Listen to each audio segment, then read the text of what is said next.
And it is Tuesday, the 4th day of August 2020. Good evening and welcome to Destiny Prime News at exactly 8:30.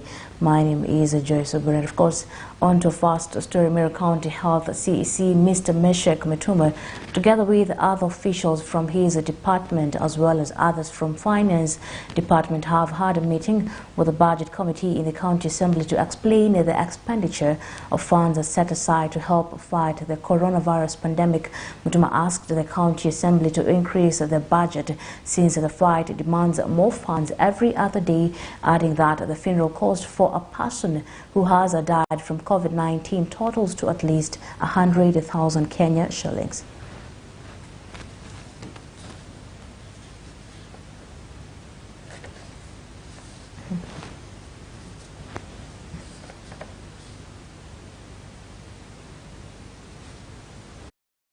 Thank you very much. I'm Julian Bijewa, MCA Mwanga Andhiawan, and the Chairman, Budget and Appropriations.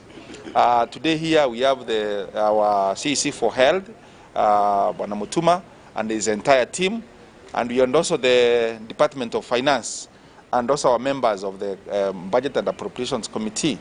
Today we are looking at matters regarding the COVID-19, the expenditures in the budget of 2019-2020, and the anticipated budget of 2020-2021. Most especially to see what expenditure has been used. And it's very clear that from the budget of 2019-2020, it's 15 million shillings that has been used in the budget, and a commitment of another further 21 million which has not been paid for the reason that the budget for the June, that is the end of 2019-2020, has not yet been released to the county. So we are in discussions regarding the expenditure for one person getting buried when there's corona or COVID-19, the expenditure in the attire that the medics wear, the cost in the PPEs and all that, and the situation there is preparedness in the Meru County regarding the issue of this coronavirus.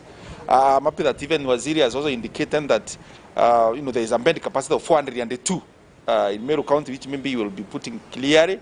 So these are the matters that we are discussing as a committee and then engaging the department, both the department, that is the executive side, to be able to put a report in the Assembly of Meru and tell the people of Meru County the status.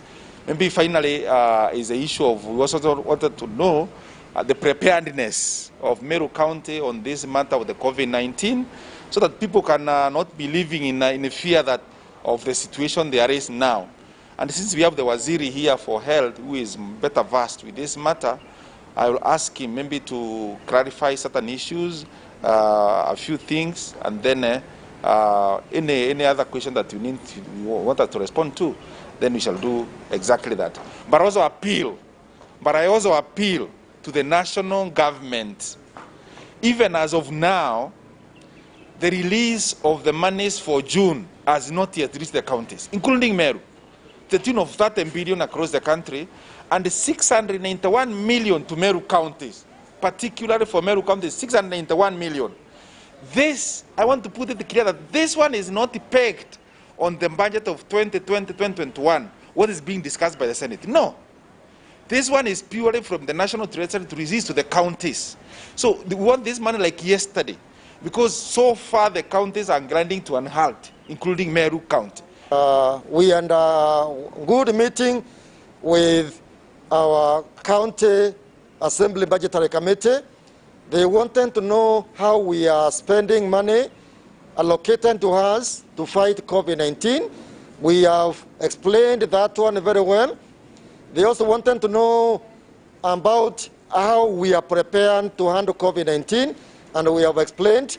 Currently, we have 402 beds which are scattered in various parts of the county for isolation cases to fight COVID-19, and this one is actually above the recommended isolation bed of 300 beds. We have also explained about our COVID-19 status in Meru, where we have been able to test 1,287 cases, and out of these cases, 43 have been positive, and out of the 43, 17 have recovered and they are at home.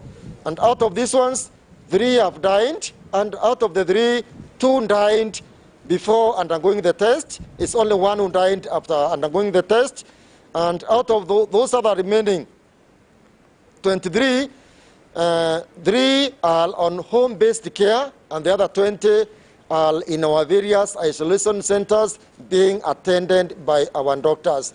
I was also explaining the expenses we incur during burials, because during burial, the department spends over 100,000 to handle a burial case, because in a burial, we have at least 8 people who carry the COVID, and they are dressed in full coverall suit, and one of them costs 10,000. If you multiply that one by 10, that's already 8,000. We have another people who come fumigating the compound, and also the vehicles escorting the coffin from one place to another, totaling to almost average of 100. And in case we get so many cases, we may have a lot of budgetary constraints in the department. I have also passed a vote of thanks to our honorable members because of leading from the front. We had some challenges because not many people were agreeing to undergo COVID-19 tests, but honorable members, they decided to be tested. They called me, they requested me to organize for their testing, and everybody saw honorable members being tested. That was a good example. And right now, people have changed their attitude. Quite a number are calling, demanding to be tested so that they can be able to know their COVID-19 status. Thank you very much. This is a problem. I know the matters about the budget of 2020-2021 is in the Senate, and we're also asking the Senate to move expeditiously and finish the matters regarding the allocations under the Commission for Revenue Allocation, because it has overstayed in the Senate, which is also becoming detrimental to the counties. And the worst is still, this is very clear.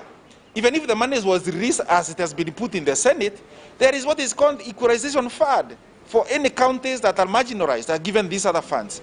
You cannot invest money on landmass. You invest money on the people. Yeah. So the numbers are the ones that are supposed to say how much money is given to the counties, not the landmass. On the landmass, there is the equalization fund that will be able to address those other matters.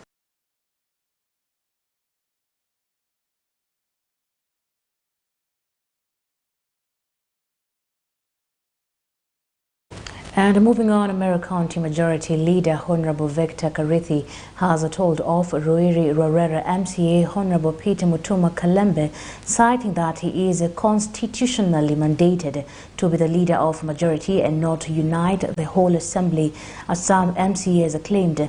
Kalembe spoke during the Imenti MCAs meeting, asking their newly elected chair to unite Meru MCAs since, according to him, the majority leader has failed to do so.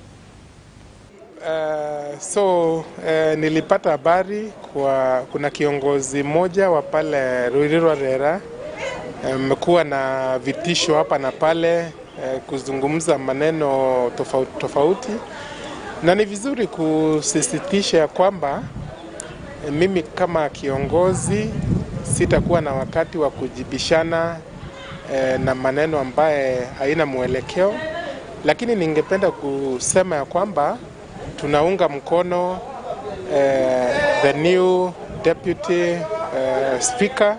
Mimi kama kiongozi, mimi sikumpea kura yangu na nilikuwa na sababu zangu nyingi.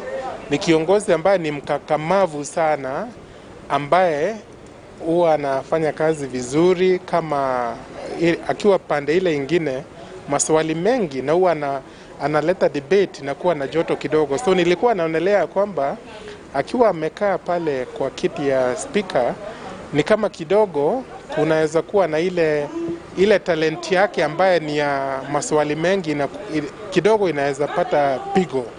Kwa hivyo mimi nilikuwa nimeonelea ni vizuri aweze kuendelea kuwa na nafasi ya kuuliza maswali mengi. Hata hivyo najua na ujuzi ambaye ataweza kutumia kuweza kufanya maneno ya balancing, ndio hiyo maswali huwa anauliza aendelee kuuliza, kwa sababu huwa tunafurahia sana akiweza kuuliza. Na pia ilikuwa nafasi mwafaka ya kuweza kusaidia kujaribu kushikana mkono na mwakilishi wa pale Kiperishia ambaye ni kijana mkakamavu kabisa.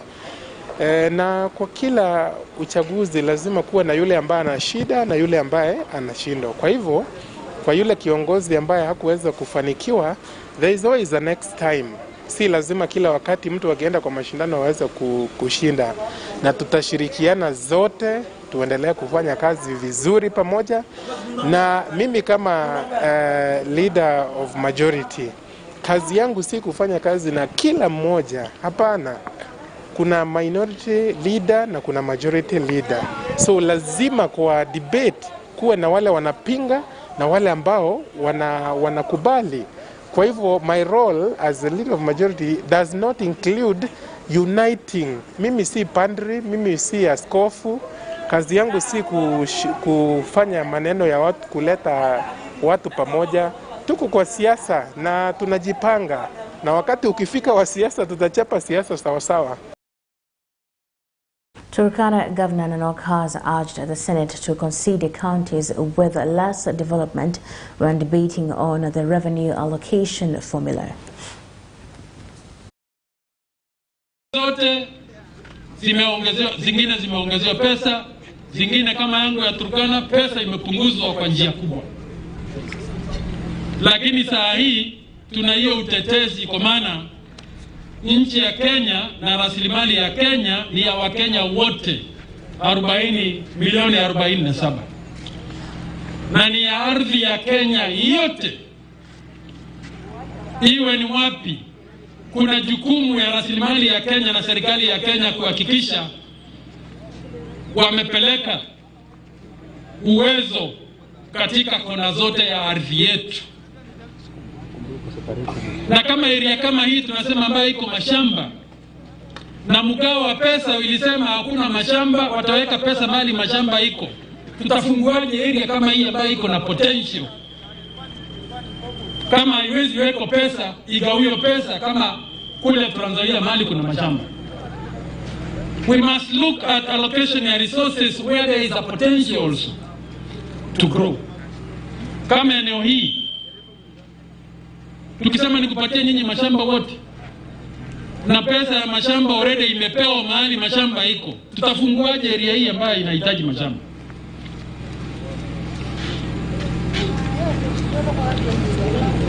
Nashukuru zaidi kamati ya usalama ya wale wazee wawili wale ambao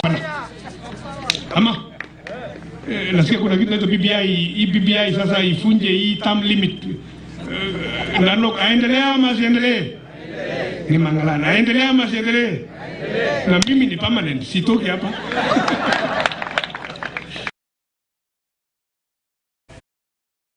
The parents have been told to be kinder to their children at this time of a COVID-19 pandemic, where most of them are at home. Julius Kiragu, Tharaka Nithi County Children's Officer, said children neglect in the county has risen to 50% of children matters.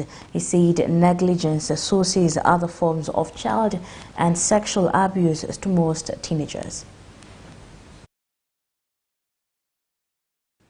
Let us pay special attention to children, and especially so I want to mention the issue of child neglect.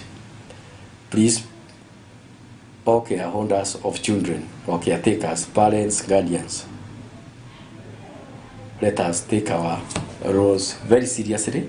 Let us protect our children from neglect, because it leads to a lot of other things. Even those child abuses, sexual abuses, the children should not be left unattended. The children should not be left to roam, because this exposes them to a lot of issues. And any issue that happens, we are urging people to make sure it is reported.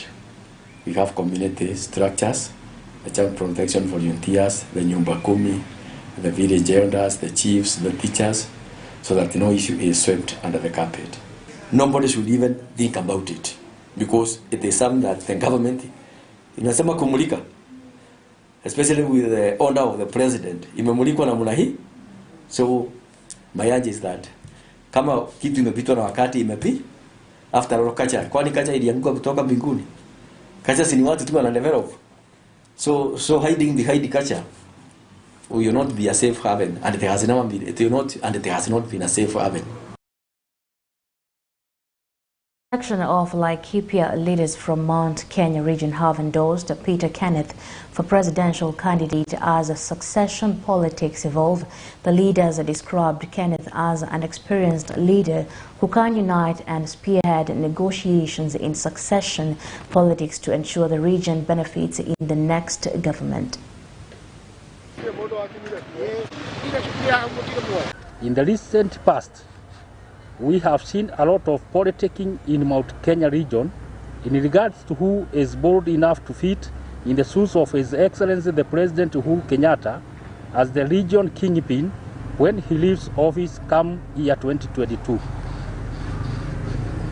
First, we'd like to register our support to His Excellency President Uhuru Kenyatta as the current region kingpin, his ambitions and agenda to unite the country and his leadership. However, everything that has a beginning has an ending. As we look at our future and that of the coming generation, we as Laikipia leaders and opinion shapers have anticipated options and pour over the leaders who have registered their interests to guide the region politically and development-wise comes 2022. In regard to our introspective decision, we would like to fully register our outright support to Honorable Peter Kenneth in his mission to lead the people of Mount Kenya at the national level as the region kingpin when President Uhuru Kenyatta sees office come 2022 in respect to the following. 1. His development record and management of NG-CDF while serving as Gatanga Member of Parliament, where under his watch, the constituency was always ranked among the best in the country in terms of proper fund management. 2, his leadership style was noticed by former President Mwai Kibaki, who in his tenure allowed him to serve as an assistant minister in his government. 3, he has never been associated with any corruption case both as an assistant minister and MP. Tumesimama na huo msimamo na tukisema ya kwamba sisi tunaonelea yule anatosha katika miguu ya rais wetu ambaye ni Uhuru Muigai Kenyatta, Honorable Peter Kenneth, kulingana na muongozo wake ama rekodi yake. Tumeona tunaonea kwamba rekodi yake imekuwa ya juu, imekuwa mzuri, hajashikwa na kashfa yote ama ulemavu ama si ulemavu ama kuwa na ufisadi. Na kwa hivyo kama walemavu tungefurahia sana, maana yeye ni kiongozi anaangalia katika equitability, katika equalization, na ndio maana tunaonelea sisi tuko pamoja na viongozi wenzetu kumuunga mkono Honorable Kenneth katika kukalia hiyo kiti ama kukalia miguu ya Uhuru Muigai Kenyatta kama spokesman wa Mount Kenya. Kama walemavu kama vile statement imetolewa na mwenzangu ya kwamba katika rekodi yake ya huko Gatanga CDF, NCDF, tumeona ndio amekuwa kiongozi, ndio ilikuwa ya kwanza na ndio imefanya maendeleo yale ambayo yamekuwa mengi na mazuri kwa mwananchi wa kawaida. Na ndiposa tunamuunga mkono na tunaonelea Uhuru Muigai Kenyatta katika maongozo yake, hata wakati atakuja kubadilisha ile baraza la mawaziri, awe hapo ili aweze kuwa macho yake na awe macho yetu ili Kenya iweze kuendelea mbele.